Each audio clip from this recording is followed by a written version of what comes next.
Hi, welcome to Manitoba Home Builders Association. Very quick tutorial on respirators. Lately, respirators have been a very common discussion topic, but respirator demands or concerns have been relevant to construction safety for a very long time. You can use a respirator as a control for many airborne hazards, but only as a last resort, like any other PPE. So you have to demonstrate that you've tried to control it before you need to start using PPE.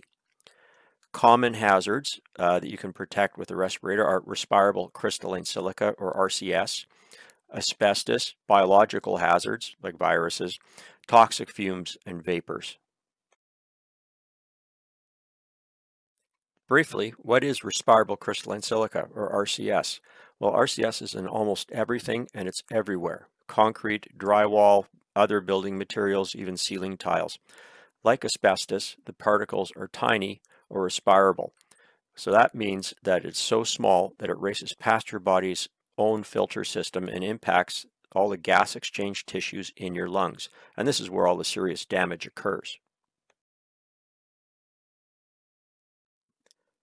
So as you can see on this slide, when you dial it right down to microscope sized particles, a chunk of crystalline silica is going to be well under 10 micrometers, which is pretty small. That's starting to get into virus or other bacterial hazards, biological hazard sizes.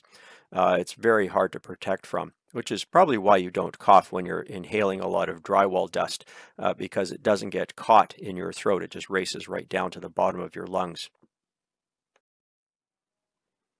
Healthcare uses respirators to protect their workers and patients from biological hazards. So these would be bugs or viruses or bacterias or molds, even molds that you might find in a site under renovation. The viruses are very small, smaller than the RCS that we experience. So they're also looking for the same standard, like an N95 or a P100 mask that we would use to protect ourselves from RCS. So you've completed your hazard assessment and you've determined that you need PPE to protect yourself and your workers from whatever hazard you've found. Now we need to look at the safety data sheet to determine which respirator do I need or what level do I need. And if you go to section 8 on your safety data sheet and revisit the workers' WMIS training, you'll learn what you need to know. Once you've determined which respirator you need, either an N95 disposable or the half mask, you need to verify its fit with a fit test. To achieve a true fit test result, the wearer must be clean shaven, so no facial hair at the mask's ceiling points. This is important as the worker will not be protected if there's a leak. It's a CSA standard. It's a workplace safety and health regulation as well.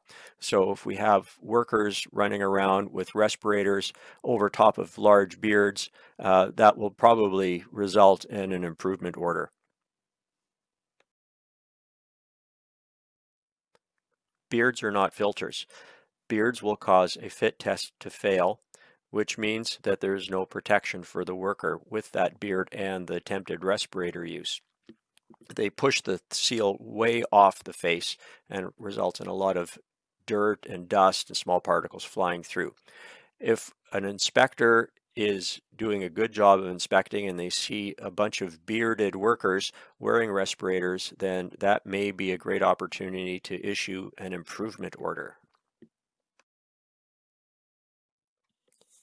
There is a right and wrong way to put your respirator on and how to wear it.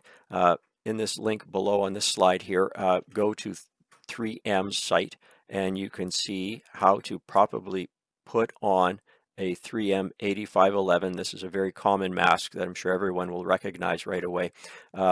But it's important to put it on the right way so you do end up protecting the lungs. So if you have two straps to hold the thing onto your head, use the two straps. One strap just won't make the seal happen, as you'll see when you get fit tested. So please get a fit test. Ensure that your workers and your sub-trades have fit test certificates.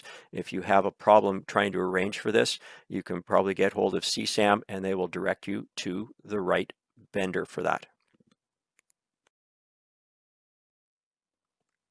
So to wrap it all up, you need to demonstrate that you've controlled hazards, but if you can't, you've got to use the right PPE, and this is where the respirators come in. So use the safety data sheets with whatever materials you're using so you know what respirator to use, and get a fit test done.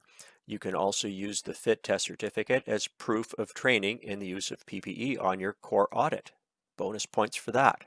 Thank you very much.